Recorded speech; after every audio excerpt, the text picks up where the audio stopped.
Hello guys, welcome back to channel Kureghor vlogs. আবার চলে এসেছে একটা নতুন গল্পের সাথে। আর সকাল সকাল উঠে দেখছি উনুন ধরিয়ে দিয়েছে। আমার উঠতে আজকেও লেট হয়ে গেছে।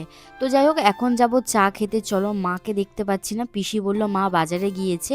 আমি এসেছি চায়ের দোকানে, ওদিকে চায়ের দোকান ছিল, এপারে কি করে হয়ে গেল। বেশ ভালোই লাগছে। এই লোকটা জিজ্ঞাসা করছিল আমার মা কোথায় আর চা হবে কিনা। আমি বললাম হ্যাঁ চা হবে। আর মা তো বাজারে গিয়েছে। এই লোকটা মার থেকেই চা খায়। আমি বললাম আমি যে চাটা করছি সেটাই দিচ্ছি। তো 2 গ্লাস চা আমাদের ছিল আর 1 গ্লাস চা ওনার জন্য ছিল। ওনার চাটা ওনাকে দিয়ে আমরা বাড়িতে চলে এসেছি, কারণ মা চলে এসছে। মা যেহেতু আছে ওখানে থেকে তো লাভ নেই, আমরা এখানে আরামসে গল্প করতে করতে খাবো, তারপর আবার বড়মশাই কাজেও যাবে। আর মা আমাদের একটা জিনিস দেখিয়েছে, সেটাই বড়মশাই তোমাদের দেখাচ্ছে। এই যে কাঁকড়া, আমি তো দেখে খুব খুশি, অনেকদিন পরে আবার কাঁকড়া খাবো। কিন্তু আগের মারের মতো কাঁকড়াটা এবারে বড় নয়, ছোট ছোট। আর এদিকে আমার চোখটা দেখো, বুঝতে পারছো একটা চোখের কোণাতে কতটা ফুলে গেছে, আর একটা চোখের কোণা একদম নর্মাল। যে চোখটা ফুলে গেছে, বড়মশাই তো ভয় পেয়ে গেছে, ভেবেছে চোখের মাংস বাইরে বেরিয়ে এসছে। অ্যাকচুয়ালি আমি এত চোখ কজলাচ্ছিলাম, মিশমিশ করছিল না, তো সেই জন্য আমি কজলাচ্ছিলাম। আর পরে এরকম হয়েছে, আমি তো বুঝতে পারছিলাম যে ফুলে গেছে, কিন্তু বড়মশাই খুব ভয় পেয়ে গেছিলো, কান্নাকাটি করছিল, আমিও ভয় পেয়ে গেছিলাম। তারপর মা ঠাকুমা দিদি সবাই মিলে বললো গরম ভাপ দিতে, তো সেটাই দিচ্ছিলাম। আর বড়মশাইকে বললাম আর চিন্তা করে লাভ নেই, মন খারাপ করে লাভ নেই, যা হওয়ার তা হবে, চলো কাজে যেতে হবে। আর ফোলা অনেকটা আস্তে আস্তে কমে যাচ্ছিল, সেই জন্য বড়মশাই নিশ্চিন্তে কাজে বেরিয়ে গেল। মনটা একটু খারাপ ছিল যদিও, তাও মনটা ঠিক করে দিলাম, বললাম আর চাপ নিতে হবে না। তো টাটা করে বেরিয়ে গেল, আর আমার কাজ আমি আবার শুরু করে দিলাম। প্রথমে অনেকটাই রেস্ট নিয়েছি, আজকে একটু বেলাই হয়ে গেছে। এই যে এত মাছ এখন ধুতে হবে, প্রতিদিন মাছ ধুতে হয়। উফ, মাছ ধুয়ে এখন যাচ্ছি, দেখি দিদি কী করছে। আমার চোখটা আগের থেকে অনেকটাই নর্মাল হচ্ছে আস্তে আস্তে, তবে চোখে একটু জল কাটছে, ওটা তো কাটবেই, আমার দোষেই হয়েছে, কি আর করব। আমি তো বুঝতে পারিনি এমন হবে। এদিকে মাছ ভাজা চলছে, সব সবজি দিদি কেটে ফেলেছে আজকে। এখন আমাকে আবার চিংড়ি মাছ কাটতে বসতে হবে। উফ, এত কাজ একা একা হয়, আর মাছ কতক্ষণ বসে বসে এই কটা চিংড়ি মাছ কাটা হয়েছে, আর এখনো কতটা বাকি আছে তো দেখলেই, ওগুলো কাটতে হবে। তার আগে তাড়াতাড়ি করে হাত ধুয়ে এসেছি এই কাঁকড়ার ভিডিওটা নিতে হবে বলে, নাহলে চিংড়ি মাছ কাটতে কাটতে বুড়ো হয়ে যেতাম, কাঁকড়া কাটা হয়ে যেত। দাদা বলছে কাঁকড়ার ডাঁড়াগুলো শুধু ভেঙে দেবে, পুরো ভাঙতে পারবে না, মানে পুরো যে কাটতে হয় সেটা করবে না। এইটুকুনি ডাঁড়া ভাঙা কাজ আমরাও করে নিতে পারতাম, তাই তো না গো। আমার কাঁকড়াতে এত ভয় লাগে। যাই হোক, এখানে বর্মশাই নেই, বর্মশাই হয়ে আমি ডিমটা খেয়ে নিলাম। আর এখানে কাঁকড়া ভাঙা কমপ্লিট, আর চিংড়ি মাছ কাটাও কমপ্লিট। এই চিংড়ি মাছটা এখন ফ্রিজে ঢুকিয়ে দেবো, কারণ আজকে এত কিছু একসাথে খাবো না, চিংড়ি মাছটা টুকটুক করে খাবো আর কি। এই যে মা চলে এসছে কাঁকড়া কাটতে, মার যে ভিডিওটা ভালো করে নেবো, মার সাথে বকতে বকতে আমি ভুলে গেছি। এদিকে মা কাঁকড়া ভেঙে ফেলেছে একটা, আর কাঁকড়াগুলো কিন্তু বেশ সুন্দর ঘি হয়েছে দেখতে পাচ্ছি। একটা কাঁকড়ায় তো ঘি হয়েছে, পরেরগুলো কি হবে জানি না। আর মা কিভাবে কাঁকড়াগুলো ভাঙছে দেখেছো, এইভাবে ভাঙতে গিয়ে কিন্তু হাতে ফুটেও যেতে পারে, সেই জন্য আমরা রিস্ক নিই না। কাঁকড়া ভাঙাটা কম কাজ, প্রথমে ডাঁড়াগুলো ভাঙতে হয়, তারপর ওগুলো পরিষ্কার করতে হয়, ধুতে হয়, তারপর এইভাবে ভেঙে নিতে হয়। কাঁকড়াগুলোয় যথেষ্ট সুন্দর ঘি আছে, এইগুলো খেতে খুবই ভালো লাগে। টোটাল কাঁকড়া আমাদের এতটা হয়েছে 6টায়, আর এখনো মা পাগুলো নিচ্ছে, আর আমি ভাঙি নেই, পাগুলোই আমাকে আঁকড়ে ধরে, ওই জন্য খুব ভয় লাগে। তবে পাগুলো চিড়েও যায়, খেতে খুব একটা খারাপ লাগে না।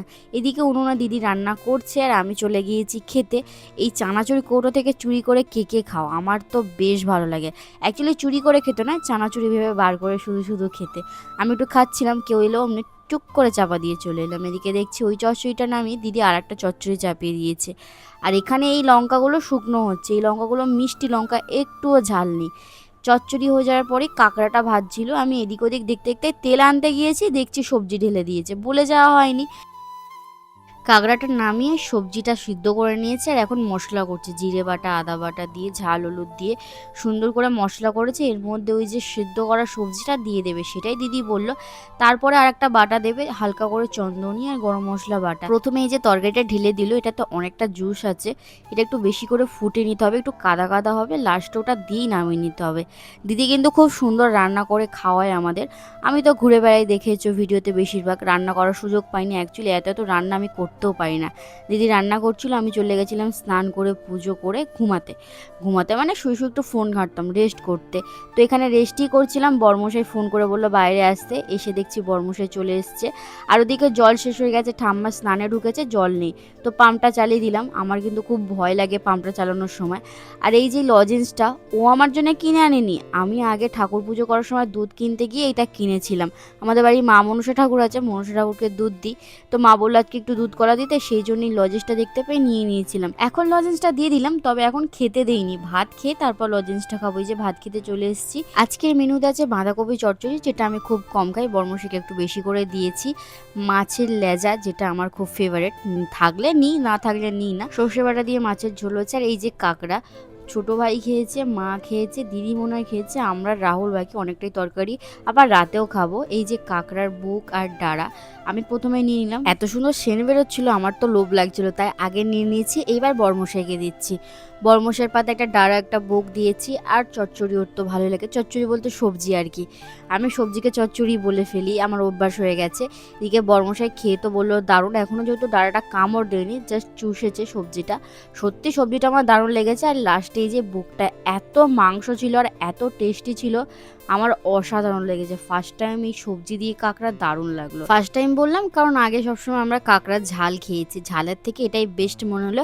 এসেই শুয়ে পড়েছে, আর আমি দিয়ে দিলাম পান্ডা লজেন্সটা, পান্ডার মতো দেখতে, ওকে দিয়ে দিয়েছি। আর আমি খোলার সময় এই যে আমার কপাল খারাপ, ভেঙে গেছে, দেখিনি। এই যে ভাঙাটা কি করে খাবো জানি না, বর্মশাইকে বললাম খেয়ে বলো কেমন হয়েছে, ওইটা নিয়ে মজা করছে। আমি বলি তুই তো এই পান্ডাটা, তুমি তো এই পান্ডাটা, তুই বলে অভ্যাস হয়ে গেছে না, তুমি আর হয় না, সবাই আমাকে বকা দেয়। আরে কোন কথা থেকে কোন কথায় চলে গেলাম, সরি। বলছিলাম লজেন্সের কথা, ওকে বলছিলাম খেয়ে জানাতে কেমন, আর এরকম করছে সারাক্ষণ, আমাকে এরকম ভাবে জ্বালাতন করে, পাগলামি করে, তবে আমার বেশ ভালোই লাগে। আর এই যে আমার লজেন্সটা তো ভেঙে গেছে, চুষে আর খাওয়া যাবে না, কামড়ি খেতে হবে। লজেন্সটা যতটা সুন্দর দেখতে ততটা ভালো খেতে না হলেও খুব একটা খারাপও নয়। যাই হোক, লজেন্সকে আমরা অনেক গল্প গুজব করছিলাম, বর্মশাই একটু রেস্ট নিচ্ছিল। এখন বিকেল হয়ে গেছে, অন্ধকার যেন হয়ে আসছে। আমরা চলে এসেছি বাগানে তেঁতুল গাছের কাছে। আগের দিন ঝড় হয়েছিল, অনেক তেঁতুল পড়েছে, কি করে জানলাম, সকালবেলা ব্রাশ করতে করতে দেখে গেছিলাম। তো তখন তুলিনি, সময় হয়নি, কারণ বর্মশাই কাজে যাবে বলে। এখন দেখছি তেঁতুলগুলো পড়েই রয়েছে, কেউ তুলতেও আসেনি। কেই বা তুলতে আসবে, বাড়িতে তো আমরাই রয়েছি, আশেপাশের লোক তুলতে আসে, তবে ভাগ্যবশত তোলেনি, এটাই ভালো। অনেকটাই তেঁতুল পড়েছে, ঝড়টাও খুব জোরেই হয়েছে, অনেক তেঁতুল ভেঙেও গেছে, পচা তেঁতুলও পড়েছে।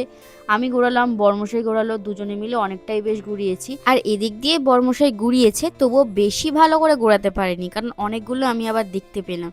আর এই একটা জঙ্গলে দেখতে পাচ্ছি কতগুলো তেঁতুল। বর্মশাইকে বললাম কি ঘুরিয়েছো তুমি, এখানে এতগুলো তেঁতুল পড়েছে, ভালো করে দেখতে পাওনি, কোনো কাজটাই মন দিয়ে করে না।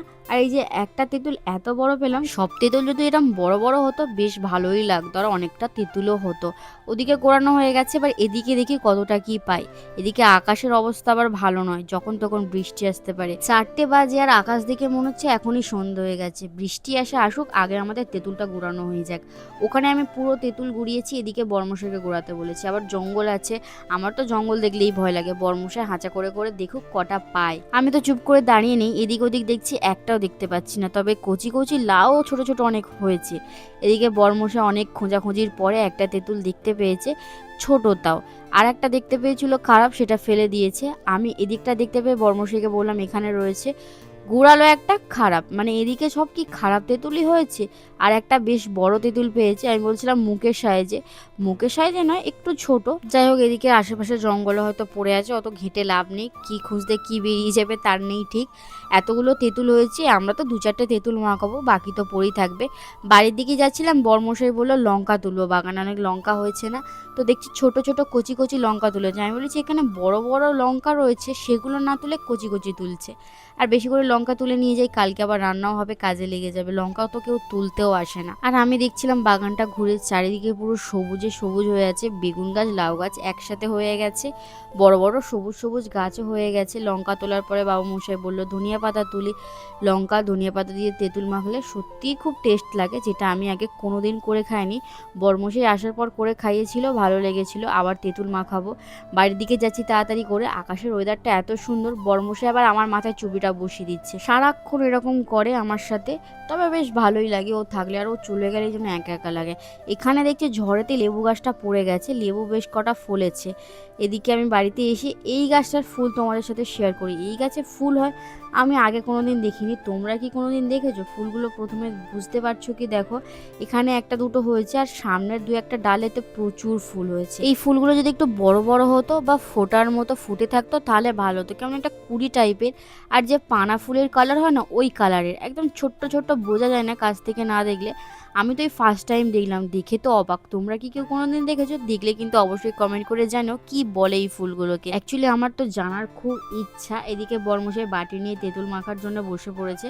প্রথমেই দেখছি লঙ্কা নিয়েছে, বাটিতে জল নিয়েছে, তেল নিয়ে এসছে, নুন নিয়ে এসছে, বা ও একদম সব জোগাড় করে বসেছে, আর উঠবে না একবারও। আমি দেখছিলাম ধনিয়া পাতাগুলো বেশ সুন্দর লাগছে। কচি কচি যে ধনিয়া পাতাগুলো হয় না, ওর থেকে এই ধনিয়া পাতার সেন্টটা যেন আরো উগ্র, আরো সুন্দর। সেদিন গাড়ি চপ করেছিলাম, দারুণ লেগেছিল খেতে। বক বক করতে করতে বরমশাই লঙ্কাটা কাটা হয়ে গেছে, এবার ধনিয়া পাতাটা কাটবে। আর মন দিয়ে কাজ করছে, আমাকে একটুও কাজ করতে দেয়নি।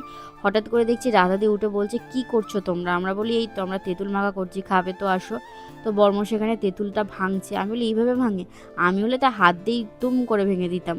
তো ভালো করে ধৈর্য ধরে ভাঙছে যাতে পুরো এরকম খোলাটা ওঠে। তেঁতুলটা দেখে জিভে জল এসে যাচ্ছে আমার। তোমাদেরকে জিভে জল আসছে? আর সত্যি বলতে আমি এরকম ভাবে তেঁতুল মাখা কোনোদিন খাইনি, বরমশাইয়ের সাথে ফার্স্ট টাইম। ও যা যা খাওয়ায় আমার এত ভালো কেন লেগেছে আমি বুঝতে পারি না। ধনিয়া পাতা, কাঁচা লঙ্কা, নুন আর তেল দিয়ে যখন তেঁতুলটা মাখাচ্ছে, উফ, জিভের জল আটকাতে পারছি না। বিশ্বাস করো, তোমাদের যদি জিভের জল আসে তোমরা কিন্তু কমেন্ট করবেই করবে। আমিও দেখি কারা কারা তেঁতুল পাগল। অবশ্য তেঁতুল সবাই নাও ভালোবাসতে পারে, যেমন আগে আমি বাসতাম না, এখন খুব ভালোবাসি। তো যাই হোক, তেঁতুল মাখানো পুরো কমপ্লিট। দেখো সুন্দর দেখতেও লাগছে। কিন্তু আমার হাতে ফোন ছিল বলে বরমশাই বললে হাত দিতে হবে না, আমি গালে দিচ্ছি, খেয়ে জানাও কেমন হয়েছে। গালে দিতেই এক সাইডটা কেমন চিনচিন করে উঠলো, যেটা আমার আগে হতো, যার জন্য আমি তেঁতুল খেতাম না, আবার অনেকদিন পরে হলো। তবে খেতে কিন্তু দারুণ হয়েছে, একটা আলাদাই রকম লাগছিল। আবার আমাদের তেঁতুলটা খুব টকও নয়, আবার মিষ্টিও নয়, টক টক মিষ্টি মিষ্টি, তবে শাঁস একটু কম আছে। রাধাদি এবার খেয়ে বলবে কেমন হয়েছে। তবে রাধাদি ঝাল খায় না, তাই জন্য বলছিল ঝাল দিয়েছিস কেন ভাই? ঝাল খেতে পারি না। ঝাল একটু কমই আছে বললাম। তো খেয়ে বললো, হ্যাঁ খুব একটা খারাপ নয়, ভালোই হয়েছে, ঝালটা না হলে আরো বেশি ভালো হতো। এত মেঘ ডাকছে, তেঁতুল মাখা রেখে বরমশাই মই বার করছে। এই যে রাধাদিরা যে ঘরটায় থাকে, এই ঘরটার চাল থেকে খুব জল পড়ে। এই যে নীল প্লাস্টিকটা উপরে টাঙাবে বরমশাই। আমি তো উঠতে পারবো না, মোটু সোটু হয়ে গেছে, আর এমনিতে আমার ভয়ও লাগে। বরমশাই সিঁড়ি বেয়ে উঠে পড়েছে। আর এই যে টালির মধ্যে, টালি নয় সরি, অ্যালবেস্টার ফাঁকা হয়ে গেছে। ওই যে ওই কোণটায় দেখো, বাঁ দিকটায় নিচের অ্যালবেস্টার অনেকটা ভিতরে ঢুকে গেছে, তবুও কিভাবে জল পড়ছে বুঝতে পারছিলাম না। বরমশাই বললো অনেকটা পাতা আটকে গিয়েছে খাঁচে খাঁচে, ওই জল বেয়ে বেয়ে মানে বাইরে যেতে পারিনি, মানে নিচের দিকে যেতে পারিনি, ভিতর দিকে চলে এসছে। যাই হোক, বরমশাই ঝাঁটা দিয়ে পরিষ্কার করে দিয়ে তারপরে প্লাস্টিকটা দিল। যদি পাতার কারণ নাও হয়, অন্য কারণ হয়, তাহলে জল পড়বে না। এখানে বরমশাই নিচে নামছে, কারণ ইটগুলো তুলতে হবে। প্লাস্টিকটা কিভাবে রাখবে? ইট দিয়ে চাপা চাপা দিয়ে দিয়ে রাখবে। প্রথমে বলে ইটগুলো ছুড়ে দিতে, এই আদলা আদলা ইট ছোড়া যায়? আর যদি অ্যালবেস্টারে পড়ে, অ্যালবেস্টার তো গেল। তারপর বরমশাই নিজেই অর্ধেকটা নেমে এলো। আমি অনেকগুলো ইট আগে জোগাড় করে নিয়েছিলাম, সেগুলো তুলে দিয়েছি।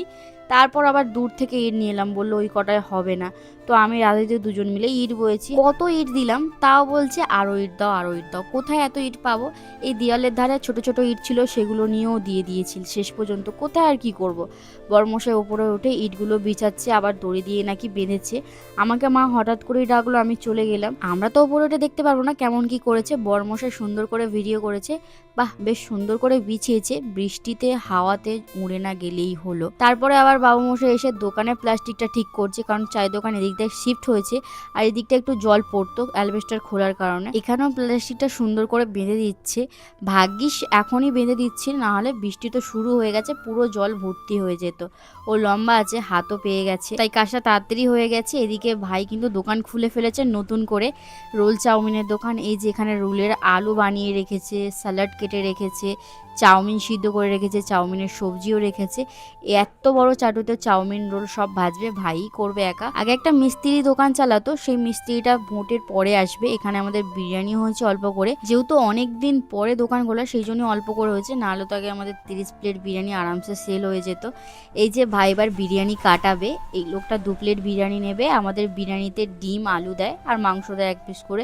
এখন আবার যা মাংসের দাম, কি 100 টাকা বিরিয়ানি দেবে, 100 টাকা প্লেটে মাংসর পিস বড় দিতে পারবে না। তাও আমাদের 110-20 গ্রাম করে মাংস দেওয়া হয়, যেটুখানি আর কি পারে। আর এখানে দেখতে দেখতে কিন্তু মাংস 1 পিস, আলু 1 পিস, ডিম 1 পিস দিয়ে দিয়েছে, আর 1 প্লেটে দিচ্ছে।